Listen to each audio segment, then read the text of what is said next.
Ah, voilà. Voilà. Alors,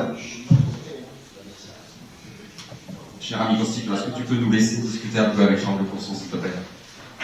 C'est pas une réunion pour interpeller Charles de Courson. Hein. Le groupe nous a permis d'avoir cette salle pour qu'on ait un échange sur la démocratie. Ce n'est pas là pour interpeller le député Charles de Courson, qui est venu simplement apporter sa contribution. On est là pour échanger à cette occasion et dans ce cadre. Entendons-nous bien. Je voulais juste qu'il le lâche pour qu'il puisse m'écouter. Oui, mais il y a d'autres lieux pour interpeller Charles de Courson que cette réunion, qui est une réunion de travail et d'échange sur la démocratie. Ce n'est pas mon objectif. C'est mal compris. Il faut juste qu'ils arrêtent de parler là, en fait. Les amis, vous n'êtes pas tout seul. D'accord. Ok. Oui, alors, déjà, merci à tous les premiers intervenants. J'ai, juste déjà pour démarrer sur quelque chose de léger, Charles de Courson a beaucoup parlé de décentralisation. Je pense qu'il a raison, c'est un des prémices à la démocratisation réelle de ce pays, avec peut-être une seule exception, qui est la ville de Paris, que je souhaite voir mise sous tutelle, mais ça c'est autre chose. Voilà.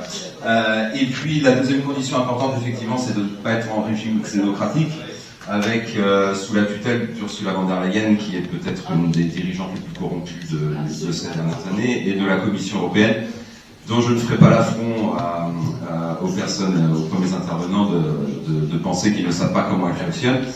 Si vous savez comment elle fonctionne, effectivement, il y a de quoi être horrifié. Ensuite, moi, je ne me suis pas présenté, je suis Fabrice Grimal. J'ai contribué avec des groupes de Gilets jaunes à créer un contre-gouvernement de Gilets jaunes, essentiellement basé avec des souverainistes de gauche et de droite.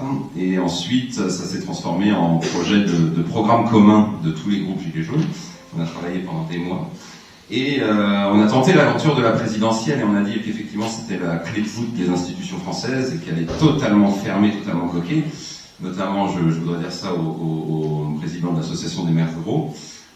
Les maires ne signent pas, ne signent plus. Ils ont peur du préfet, ils ont peur de perdre des subventions et de nos propres expériences, ils ont aussi peur de leurs électeurs.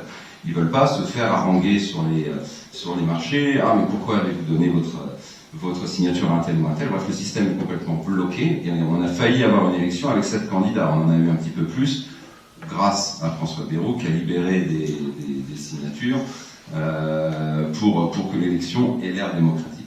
Mais tout ça pour dire, je m'inscris dans la continuité, je vais faire vite, de mes camarades qui ont déjà parlé et qui sont ceux qui ont construit des programmes et qui ont passé en vue des idées.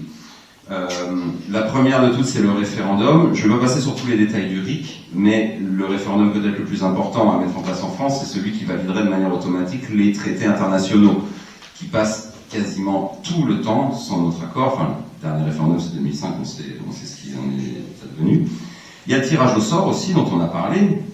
Alors c'est pareil, c'est un débat à lui tout seul, on pourrait passer 3 heures sur le tirage au sort. Nous, on a pensé à des commissions citoyennes thématiques basées sur des gens qui connaissent déjà le sujet, et pas monsieur tout le monde qui se met d'un seul coup à parler de nucléaire ou d'agriculture, alors qu'il n'a jamais mis les pieds à la campagne. Ça va de soi. Il y a la proportionnelle, bien évidemment, mais il faut être créatif. Il y a plein d'autres choses. Il y a eu plein d'expériences qui ont été faites. Il y a par exemple l'élection sans candidat, qui permettrait de débloquer à l'échelle locale, micro-locale, dans les toutes petites communes, pas mal de situations où les gens ne veulent pas se présenter parce qu'ils ne veulent pas rentrer dans la tambouille politicienne. Et c'est leurs concitoyens qui les obligent à y aller, en leur disant tu es le meilleur d'entre nous, tu es le meilleur. Faites pas cette tête. Tu es le meilleur du quartier, et peut-être que le premier de la liste n'ira pas, peut-être que le deuxième de la liste n'ira pas, peut-être que le troisième ira, et que ça mettra du sang neuf dans les conseils municipaux. Et il y a une idée que l'on avait eue et que je voudrais vous soumettre. Je sais que ça risque de faire grincer énormément dedans, mais on a un gros problème avec la justice en ce moment, et la justice c'est le troisième pouvoir, ça fait partie de l'aspect démocratique de ce pays. Et on a quand même beaucoup de débats sur des juges qui ne jugent pas comme la majorité de la population jugerait, qui se servent de la loi vraiment au minimum.